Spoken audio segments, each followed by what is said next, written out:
Wait guys, lutuin ko muna ang aking tahong. Ito po yung mga ingredients. Tapos dito, Foxycon din. Kung sa atin is 7-Up.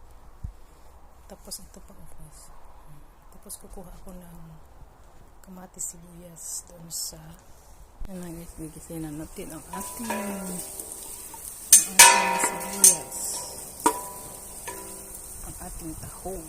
Itong grill ko guys kasi double purpose yun pang grill, tapos dito magluto. Galing no?